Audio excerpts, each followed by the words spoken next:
గురుగారు ఈ డిసెంబర్ 4న దత్త జయంతి ప్లస్ పౌర్ణమి ఒకే రోజు వచ్చాయి కదా! అసలు ఆ రోజు చేయవలసిన పూజా విధానాలేంటి? అసలు విశిష్టత ఏంటి దాని యొక్క?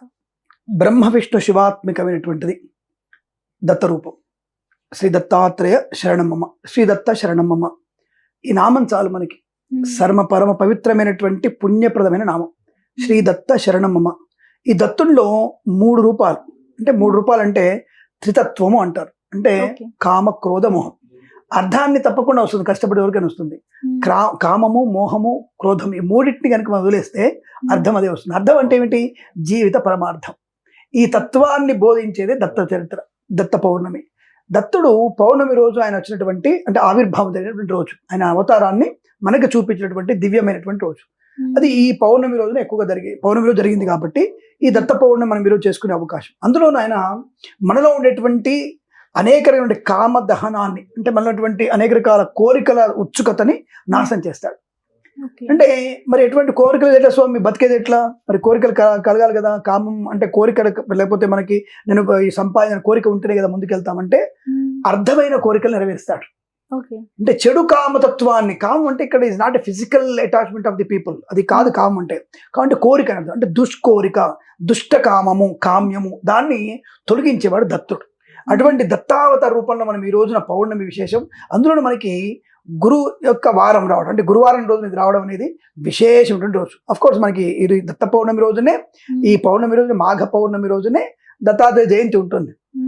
దాని పౌర్ణమికి కానీ ఈరోజు గురువారంతో కూడినటువంటి పౌర్ణమి, ఈరోజు నక్షత్ర విశేషమైనటువంటి యోగం బాగా కనబడుతుంది. కాబట్టి అద్భుతమైనటువంటి యొక్క దత్త జయంతి రోజున మనం విశేషమైనటువంటి పూజాధికాలు చేసుకోవాలి. ముఖ్యంగా ఏం చేయాలంటే మీరందరూ కూడా ఈ ఆవులని, గోవులని, పశువులని, పక్షులని, ప్రకృతిని పూజించాలి. చెట్లు నాటాలి. ఇక్కడ మనం ఇది చాలా మందికి ఆశ్చర్యం అనిపిస్తుంది. ఈ యొక్క దత్తుడు వృక్షంలో ఉంటాడు, రావి చెట్లో ఉంటాడు, మర్రి చెట్లో ఉంటాడు, అలాగే మనకి ఉసిరి చెట్లో ఉంటాడు, తర్వాత బిల్వంలో ఉంటాడు, తర్వాత జమ్మి చెట్లో ఉంటాడు. ఏ రూపం సరే ఈ యొక్క పంచ వృక్షాల్లో ఆయన ఉంటాడు, ఆయన రూపం ఉంటుంది. కాబట్టి అటువంటి వృక్షాన్ని, అంటే మనకి ఏమిటి పరోక్షంగా చెప్తుందంటే వృక్షము పెంచడం. అంటే ఇప్పుడు మనం మొక్కలుగా పెడితే మర్రి మొక్కనో లేకపోతే మర్రి విత్తనాలు ఆడితే, రావి విత్తనాలు ఆడితే మహావృక్షాలై మనకి ప్రపంచ మానవాళికి ఉపయోగపడే అర్థం అంత నిగూఢ అర్థం ఉంటుంది. కాబట్టి ఈరోజు మనం వృక్షాలు నాటాలి, సాధు జంతువుని పూజించాలి. అందుకే దత్తాత్రేయ స్వామికి, దత్తుడికి కుక్క, అలాగే మనకి నెమలి, తర్వాత మనకి హంసలు, తర్వాత మనకి గోవు, ఇవన్నీ ఆ చుట్టూ ఉంటాయి. ఎక్కువగా గోవు కనబడుతుంది, భైరవుడు కుక్క కనబడుతుంది. ఈ రెండిటి అర్థం ఏంటంటే ఈ నందీశ్వరుడు, గోవు ఒక రకం. అంటే నందీశ్వరుడు శివుడికి వాహనంగాను, అలాగే బ్రహ్మకి హంస వాహనంగాను, ఆయనకి హంస వాహనంగాను, మరియు ఆయనకి ఉన్నటువంటి పద్మవాహనం, పద్మనాభుడు ఆయన ఆ వాహనం కాను, అలాగే మనకి విష్ణుమూర్తికి గరుడ వాహనంగా పక్షి. ఈ ముగ్గురి వాహనమైనటువంటి పశుపక్షాలను మనం పూజించేది. అంటే భౌతికమైనటువంటి, ఇందా మనం ఒక ఎపిసోడ్ అనుకున్నాం, పంచభూతాత్మిక తత్వం ఏంటంటే ఏ భూతాలు అంటే ఇవి, అంటే భూత దయ అంటే ఇది. అంటే భూదయ అంటే ఏదో దేవుడి దయ, దయ్యం దయ కాదు. ఇక్కడ భూతదయ అంటే ప్రకృతి పశువులకి, పక్షులకి మనం దయ చూపడమే భూతదయ. ఒక మూగ జీవాలని ప్రేమించడమే భూతదయ. అటువంటి భూత సంబంధించినటువంటి వ్యక్తుల్ని పూజించి, ఆ శక్తుల్ని పూజించి మనం, అంటే ఆ యొక్క పశుపక్షాలను పూజించి దత్తుడి అనుగ్రహాన్ని పొందుకోవడమే ముఖ్యమైన ఉద్దేశం. ఇక్కడ చాలా మంది చేసేంటంటే గాన్గాపురం వెళ్ళాలా, లేదా ఇంకేదైనా మనకి పాదగయ, ఇక్కడ గయకి వెళ్ళాలా, ఏది మన పిఠాపురం నుండి గయ ఉంటుంది, అక్కడికి వెళ్ళాలా, లేదా ఇంకేదైనా గయా క్షేత్రానికి వెళ్ళాలా. మనకి సోలాపూర్లో కొల్హాపూర్ అమ్మవారి దేవుళ్ళు కూడా గయా సంబంధించినటువంటి స్వామి దత్తుడి అక్కడ పీఠం కూడా ఉంది ఒకటి, అక్కడికి వెళ్ళాలనుకుంటారు. అక్కర్లేదు, నువ్వున్న చోటనే మీ ఇంట్లోనే దత్తుని పూజ చేయొచ్చు. అదే భూతదయ. నువ్వు ఎక్కడ ఉన్నావో అక్కడే దత్తుడు ఉంటాడు. ఇప్పుడు మనం మాట్లాడుకుంటున్నాం కదా, ఇక్కడ మన పక్కన కూడా మనకి దత్తాత్రేయుడు ఉంటాడు. ఆయన తలుచుకున్న ప్రతి చోట భగవంతుడు, ఆ దత్తుడు ఉంటాడు. అదొక్కటే విశ్వాసం, మనకి విశ్వాసం కాదు, నిజం కూడా. కాబట్టి ఎక్కడైతే ఆయన తలుచుకున్నామో నీ కార్యసిద్ధి కానీ, వ్యవహార లాభం కానీ పొందుకునే అవకాశం ఉంటుంది. ముఖ్యంగా 3 ముఖాలతో విరాజిల్లుతున్నటువంటి, యాక్చువల్గా 3 ముఖాలు కాదు, ఆయన 6 ముఖాలు. ఇక్కడ బ్రహ్మగారు 4 ముఖాలు ఉంటాయిగా, చతుర్ముఖ బ్రహ్మ, శివుడిది ఒక ముఖం, విష్ణుడు ఒక ముఖం, 6 ముఖాలతో ఉంటాడు ఆయన. కానీ మనకు కనబడేది 3 ముఖాలు. అంటే బ్రహ్మగారి ముందర ముఖం, శివుడు విష్ణుమూర్తితో ఉన్నటువంటి వ్యక్తి ఉంటాడు. కాబట్టి ఈ శివకేశవ బ్రహ్మగారి ముఖాలతో వర్ధిల్లుతున్నటువంటి, అంటే విరాజిల్లుతున్నటువంటి దత్తుడిని మనము పంచామృతులు పూజించాలి. ఆ తదుపరి స్వామివారికి పంచగవ్య ప్రాస, అంటే పంచగవ్యాలతో, అంటే స్నానం ఆచరించి, తర్వాత శుద్ధోదక జలంతో స్నానం ఆచరింపజేసి స్వామివారికి నామము, విభూతి, చందనముతో అలంకరింపజేసి, పట్టు వస్త్రం, అంటే గంధపు రంగునటువంటి పట్టు వస్త్రాన్ని అలంకరింపజేసి, ఆయనకి ధూపం, ముఖ్యంగా సాంబ్రాణి ధూపం ఆయనకి ఇష్టం. సాంబ్రాణి ధూపం దత్తుడికి చాలా ఇష్టం. అది చేసేసి పంచభక్ష పర్వాణాలు స్వామి అందరికీ చేతనవుద్దా, అందరికి పెడతారా? ఇప్పుడు మరి పూడి గుడిసెలో ఉండేవాడు ఉంటాడు, వాడే పెట్టాలి. బెల్లం ముక్క పెడతారు, బెల్లం ముక్క పెడతారు. తప్పకుండా అది అద్భుతమైనటువంటి ఆయనకి ప్రసాదంగా ఆయన స్వీకరిస్తాడు. ఆ బెల్లం ముక్కతో తీసుకున్నటువంటి వ్యక్తి అద్భుతమైనటువంటి ఆనందాన్ని ఇస్తాడు. మనకి మంచి ఆరోగ్యాన్ని, ఐశ్వర్యాన్ని, సుఖాన్ని ఇచ్చేవాడు దత్తుడు. కాబట్టి ఆ దత్తుడిని మనం పూజించిన వారికి అష్టైశ్వర్య ప్రాప్తి ఖచ్చితంగా ఉంటుంది. ఇటువంటి 4వ తేదీ అంటే మన డిసెంబర్ 4వ తేదీ గురువారం రోజున ప్రాతకాలం లేవాలి. మనం లేస్తూనే దత్తాత్రేయ నామస్మరణ చేసుకోవాలి. లేవడమే శ్రీ దత్త శరణమ్మ అనుకుంటూ లేవాలి మనం. అలా లేస్తూ ఆ స్వామిని మనం పూజించుకుంటూ తప్పకుండా మనం ఈ రోజున మేడి చెట్టు కూడా పూజ చేయాలి. ఇందాక మనం రావి చెట్టు, మర్రి చెట్టు అనుకున్నాం కదా, ఈరోజు మేడి వృక్షం, ఔదుంబర వృక్షం అని చాలా ఇష్టం ఎవరికి? దత్తుడికి. ఔదుంబర చెట్టు కిందనే ఆయన ఎక్కువ ధ్యానం చేసుకున్నాడు. ఆ చెట్టుని ఎవరైతే పూజిస్తున్నారో, ఆ చెట్టు కింద కూర్చొని 10 నిమిషాలు ధ్యానం చేసుకుంటున్నారో వారికి అద్భుతమైనటువంటి చైతన్య సిద్ధి, ఆనందకరమైనటువంటి జీవనము, విద్య, ఉద్యోగ, వ్యాపార అనుకూలత పొందుకునే అవకాశాలు ఖచ్చితంగా ఉంటాయి.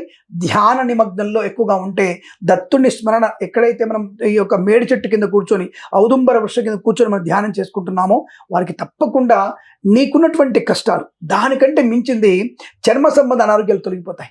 ఔదుంబర చెట్టు కింద కూర్చొని ధ్యానం చేసుకున్న వారికి చర్మ సంబంధ అనారోగ్యాలు తొలగిపోయి అనుకూల ఆరోగ్య ప్రాప్తి, మానసిక ప్రాణశక్తి బాగా ఉంటుంది.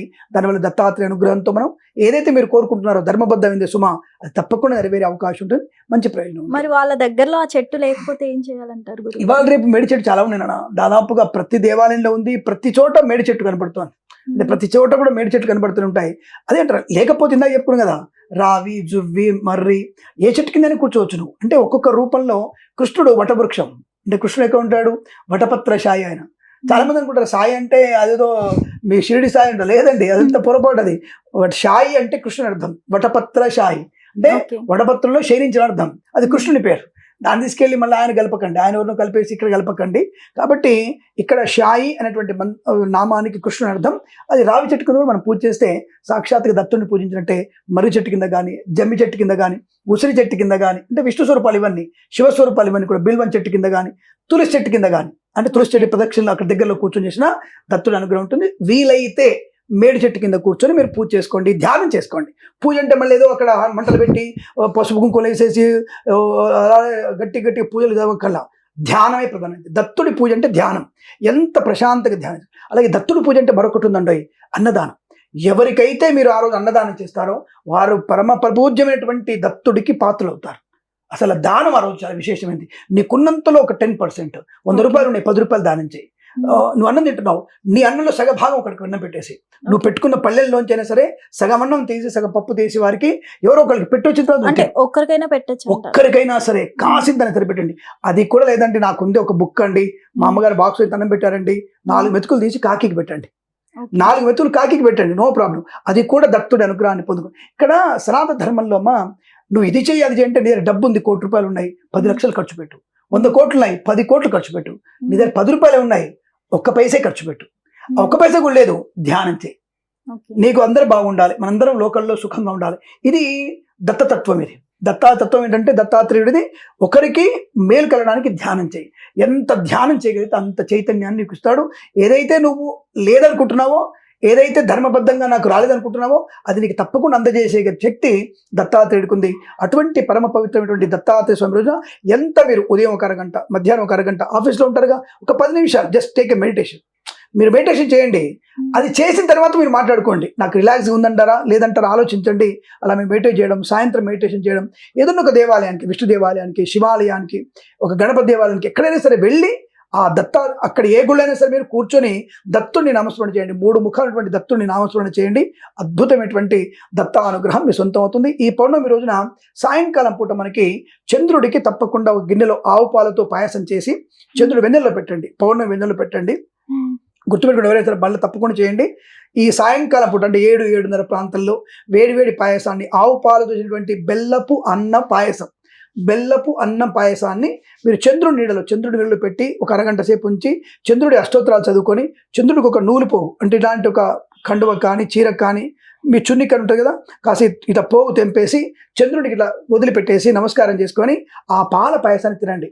ముఖ్యంగా తినాల్సింది నూతన దంపతులు. మీకు సత్సంతాన ప్రాప్తి కలుగుతుంది. సంతానం లేని వారికి సంతాన యోగ్యత ఏర్పడుతుంది. అలాగే వివాహం కాని వారికి వివాహం, మంచి వరుడు కానీ మంచి వధువు కానీ దొరికే అవకాశం ఉంటుంది. ఇది నిజం, ఇది మాత్రమే నిజం. ఆచరించండి. దానివల్ల మీకు నష్టమా, మూఢనమ్మకమా? ఒక పాయసాన్ని చంద్రుడు పెడుతున్నావు, చంద్రుడు సాక్షాత్ కనపడుతున్నాడుగా, నివేదన చేయండి. ఆ ప్రసాదాన్ని అరగంట తర్వాత శుభ్రంగా తినండి. తప్పకుండా మీకు అనుకూలవంతమైన శుభ ఫలితం ఉంటుంది. ప్రత్యేక పూజా సమయం అంటూ ఏమైనా ఉందా గురుగారు? ఏం లేదమ్మా, ఇప్పుడు అదే అన్నట్టు దత్తుడికి ఎక్కడైనా పూజ చేయడానికి ఒక రాయిని చూసి, ఒక రాయిని పోతూ ఒక రాయి దొరికింది, శుభ్రం కడిగి అక్కడ పెట్టుకొని అది దత్తరూపంగా ధ్యానం చేసుకోవచ్చు. అంటే అప్పుడప్పుడు చేసుకోవచ్చు, దానికి ఇబ్బంది లేదు. మనసులో ధ్యానం చేసుకోవచ్చు. అక్షతలు వేసాను, పసుపు వేసాను, కుంకుమ వేసాను, అష్టోత్తరం వేసుకుంటున్నాను, ధ్యానం చేసుకుంటున్నాను. దెన్ అది విగ్రహాన్ని పెట్టుకున్న తర్వాత, రాయిని పెట్టుకున్న తర్వాత కళ్ళు మూసుకొని ధ్యానం. ఎలా ఉన్నాడు దత్తుడు? 3 ముఖాలు ఉన్నాయి, పక్కన గోవు ఉంది, ఆ పక్కన కుక్క ఉంది, స్వామివారి త్రిశూలం ఉంది, కమండలం ఉంది, రుద్రాక్ష ఉంది. ఇవన్నీ మనసులో పెట్టుకొని ధ్యానం. ధ్యానం లేవుంది, ఏమి తలుచుకోకండి, వదిలేయండి. ధ్యానం అంతే. శ్రీ దత్త శరణమమ, శ్రీ దత్త శరణమమ అనుకుంటుండండి. మీరేదైతే కోరిక అనుకుంటారో ఆ కోరికనే భగవంతుడి అనుగ్రహంతో నెరవేరుతుంది. అది ఈ అన్నం, పాయసం ఇవేం కాకుండా ఇంకేమైనా ప్రత్యేకమైన పెట్టవలసింది? స్వామివారికి పదార్థాలన్నీ ప్రత్యేకంగా లేదమ్మా. స్వామివారికి ఇది పెట్టాలని లేదు. ఆయనకి తప్పకుండా స్వామివారి పెట్టాల్సింది అన్నం నైవేద్యమే. ఎందుకంటే ఆయన ఎవరికైతే దానం చేయాలనుకుంటున్నామో, ఏదైతే 10 మంది పంచాలనుకుంటున్నామో అదే పెడతారు. కొంతమంది శనగలు, ఉడికించిన శనగలు పెడతారు, కొంతమంది బొబ్బట్లు పెడతారు, కొన్ని ప్రాంతాల్లో ఈ వడపప్పు పెడతారు, పానకం పెడతారు. అంటే ఎవరి తత్వం వాళ్ళు, విష్ణు తత్వంగా పెట్టే వాళ్ళు వడపప్పు, పానకం, ఈ వాటి గారెలు, బూరెలు పెడతారు. శివునికి కొంతమంది వచ్చేసి అన్నం, పులిహోర లాంటివి పెడతారు. బ్రహ్మగారికి వచ్చేసరికి మీకు దద్దోజనము, అలాగే పాయసం పెడతారు. ఇలా ఎవరికి ఇష్టమైన పదార్థం తప్ప ఒక ప్రత్యేకమైన పదార్థం లేదు. మ్యాక్సిమం అని పెట్టాల్సింది ఏం చెప్పాలంటే మినప వడలు పెట్టాలి ఆయనకి. మినప వడలు ఆయనకి నైవేద్యంగా పెట్టాలి. రవ్వ లడ్డులు ఆయన నైవేద్యం పెట్టాలి. మినప సున్నుండలు ఆయన నైవేద్యంగా పెట్టాలి. అంటే ఇవి దత్తాత్రేయుడికి ఇష్టమైన పదార్థం చెప్తారు. ఎందుకు ఇవి పెట్టాలంటే ఆరోగ్యవంత లక్షణం. చాలా మంది చేస్తారంటే దత్తాత్రేయ స్వామి దగ్గరికి పిచ్చున్న వాళ్ళు, అటిజంతో ఉన్న వాళ్ళు పూజ చేస్తుంటారు. అలాంటి వాళ్ళు కూడా పిల్లల పేరు కోసం మీరు ధ్యానం చేయండి. పిల్లల చేత దత్తనామస్మరణ చేయించండి. అటిజం నుంచి బయటపడతారు. అలాగే ఎవరికైనా సరే మానసికమైనటువంటి వికలత్వం ఉన్న వాళ్ళు కూడా ఈరోజు దత్తుని పూజిస్తే తప్పకుండా అటువంటి మానసిక వికలత్వం నుంచి బయటపడే అవకాశం ఖచ్చితంగా ఉంటుంది. అలాంటి వాళ్ళు గానగాపురం దర్శనానికి వెళ్ళినా, మీరు పీఠాపురం అక్కడ స్వామివారి దర్శనానికి వెళ్ళినా, తర్వాత మనకి కొల్హాపూర్ స్వామివారి దర్శనానికి వెళ్ళినా అద్భుతమైనటువంటి అనుకూలం ఉంటుంది. ఎక్కడ వెళ్ళాల్సిన అవసరం లేదు. ఇందాక చెప్పినట్టుగా వీధిలో ఒక రాయి దొరికింది, దానికి శుభ్రంగా ఇంత పసుపు పెట్టి, గంధం పెట్టి, ఆయన దత్త స్వరూపం శుభ్రంగా ధ్యానం చేసుకోండి. తప్పకుండా అనుకూలవంతమైన శుభ ఫలితం కలుగుతుంది. అలాగే ఆ రోజు చేయకూడనివి ఏమైనా ఉన్నాయి? ఒకటి గుర్తుపెట్టుకోండి, అంటే బ్రహ్మచర్యం తప్పకుండా చేయాలి. ఇందాక స్వామి మీరు పాయసం పెడితే పిల్లలు పుడుతున్నారు, మళ్ళీ ఎంబడే బ్రహ్మచర్యం అంటారు అనేటువంటి డౌట్ చాలా మందికి వస్తుంది. కొంటే కామెంట్స్ ఉంటాయిగా, వాళ్ళు కూడా స్వీకరిద్దాం మనం. ఆ కొంటే కామెంట్స్ కూడా ఎక్స్పెక్ట్ చేద్దాం, మనం యాక్సెప్ట్ చేద్దాం. అంటే ఇవాళ బ్రహ్మచర్యం వల్ల నీలో అండోత్పత్తిగా ఆడపిల్లకి, పురుషులకి వీరెక్కడ వృద్ధి పెరగడానికి అవకాశం ఉంటుంది. పాయసం తినంగానే సంతానం అవుతుంది కాదు, ఆ పాయసం వల్ల నీకు ఉండేటువంటి చైతన్య సిద్ధి, సంతాన ఉపయుక్తమైనటువంటి ఒక రకమైనటువంటి క్రోమోజోన్స్ కానీ హార్మోన్స్ కానీ బ్యాలెన్స్డ్గా బయటికి వచ్చే అవకాశం. తద్వారా మీకు 2వ రోజు 5వ రోజు సత్సంతాన ప్రాప్తి అవుతుంది. బ్రహ్మచర్య దీక్ష ఒకటి. సుఖాసనం ఉండకూడదు, అంటే శయనం అంటే కింద పడుకోవాలి. మనం కింద బ్రహ్మచర్య దీక్షలో కింద పడుకోవాలంటే చాప వేసుకొని నెల మీద పడుకోవాలి, దిండు పెట్టుకోకూడదు.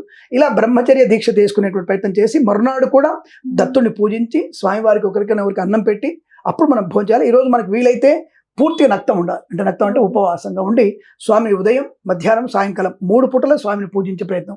మధ్యాహ్నం ఆఫీస్కి వెళ్తాను స్వామి, ఎవడొద్దన్నాడు మళ్ళీ? ఆఫీస్కి వెళ్ళి ఆఫీసులో శ్రీ దత్త శరణమమ్మ 5 నిమిషాలు బ్రేక్ లేదా మీకు? బ్రేక్ ఉందిగా. 5 నిమిషాల్లో దమ్ము కొట్టకుండా, కాఫీ తాగకుండా అక్కడ వీళ్ళ మూల కూర్చోండి. రెస్ట్ రూమ్ ఉంటుంది ఒకటి, హాయిగా అక్కడ రిలాక్స్ అవ్వడానికి. అక్కడ కూర్చొని శుభ్రంగా, రెస్ట్ రూమ్ అంటే బాత్రూమ్ కాదండి, అంటే ఒక రిలాక్స్ అవ్వడం రూమ్ ఉంటుంది. దాంట్లో కూర్చొని ఒక 10 నిమిషాలు ధ్యానం చేసుకోండి మధ్యాహ్నం పూట. సాయంత్రం ఇంటికి వచ్చారు, స్నానం చేయండి, మళ్ళీ శివాలయానికో, విష్ణువాలయానికో, దత్తాత్రేయ స్వామి గుడికి వెళ్ళండి. తప్పకుండా అక్కడ ధ్యానం చేసుకోండి. ఆ రోజు నక్తంగా ఉండండి. నక్తం అంటే మళ్ళీ పూర్తి ఉపవాసమా? లేదు. 2 పళ్ళు తినండి మధ్యాహ్నం. రాత్రికి 2 పళ్ళు తిని 1 గ్లాసు పాలు తాగండి. మరునాడు మళ్ళీ స్వామివారికి పూజించి, మరి గుడికి వెళ్ళండి, లేదంటే పూజించి స్వామివారికి తప్పకుండా నివేదన చేసి, ఎవరో ఒకళ్ళకి మీరు ఆఫీస్కి వెళ్ళే లోపల ఒక్కడికి భోజనం పెట్టండి. లేదు ఆఫీస్కి వెళ్తున్నారు, మీరు బాక్స్ కట్టుకోండి, తినకండి, బాక్స్ పెట్టుకోండి. వెళ్తూ ఒక ప్యాకెట్, భోజనం ప్యాకెట్ మీ ఆవిడతో తయారు చేయించుకోండి. తీసుకొని వెళ్తూ ఒకళ్ళ చేతిలో పెట్టేసి దత్తాత్రేయ స్వామి దేవత అర్పణమస్తు అనుకొని మీరు ఆఫీస్కి వెళ్ళి అప్పుడు భోజనం చేయండి. ఇది ఈ పద్ధతి ప్రకారం చేస్తే దత్తుడు అనుగ్రహం తప్పకుండా మనకు ఉంటుంది. ధన్యవాదాలు. శుభమస్తు. దత్తాత్రేయ స్వామి దేవత అర్పణమస్తు. సర్వం దత్తార్పణం.